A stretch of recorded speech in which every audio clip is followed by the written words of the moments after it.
तो बच्चों चलिए प्रश्न को समझते हैं। प्रश्न है आपके सामने कि क्षार धातुओं के इलेक्ट्रॉनिक विन्यास बताइए। तो आपको बताना है क्षार धातुओं के इलेक्ट्रॉनिक विन्यास क्या होता है। तो इस प्रश्न की जो मुख्य अवधारणा है वो ये है कि आपको पता होना चाहिए क्षार धातुओं के इलेक्ट्रॉनिक विन्यास क्या होते हैं। तो आपको क्या है, क्षार धातुओं का इलेक्ट्रॉनिक विन्यास पता होना चाहिए। तो सबसे पहले देख लेते हैं क्षार धातुएं क्या होती हैं। देखिए जो वर्ग वन की धातुएं होती हैं आपके lithium, sodium, potassium, rubidium, caesium और फ्रेंसियम।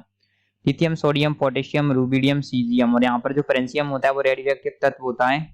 तो ये होती है आपके क्षार धातु। इनका इलेक्ट्रॉनिक विन्यास आपको बताना है। तो इलेक्ट्रॉनिक विन्यास क्या होता है? इलेक्ट्रॉनिक विन्यास होता है कि जो कोई भी परमाणु है, कोई भी तत्व है, उसके परमाणु में इलेक्ट्रॉनों का किस प्रकार से वितरण है विभिन्न कोषों एवं कोषों में, यही आपके होता है इलेक्ट्रॉनिक विन्यास। तो क्षार धातुओं का इलेक्ट्रॉनिक विन्यास होता है जनरली ये होता है आपके NS1 होता है, यानी कि NS1 यहाँ पर n क्या होता है आपके, यहाँ पर इसके जो वर्ग की संख्या होती है वो होती है इसके आवर्त की संख्या होती है NS1 में n। तो कुछ इस प्रकार से होता है। देखिए तो देखिए आपके जो लिथियम होता है उसका परमाणु, जो आपके लिथियम का क्या होता है, जो इलेक्ट्रॉनिक विन्यास आएगा 2s1। यहाँ पर 2 क्या है, इसके आवर्त की संख्या।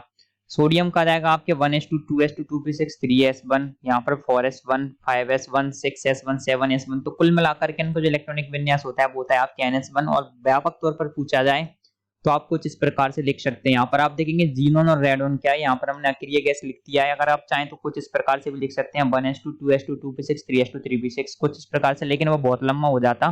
तो उससे बचने के लिए हमने यहाँ पर इसको शॉर्ट में लिख दिया जीनोन 6s1 और रेडोन 7s1। तो क्षार धातुओं का इलेक्ट्रॉनिक विन्यास कुछ इस प्रकार से होता है। तो आशा करते हैं आपको प्रश्न का उत्तर समझ आया होगा। धन्यवाद।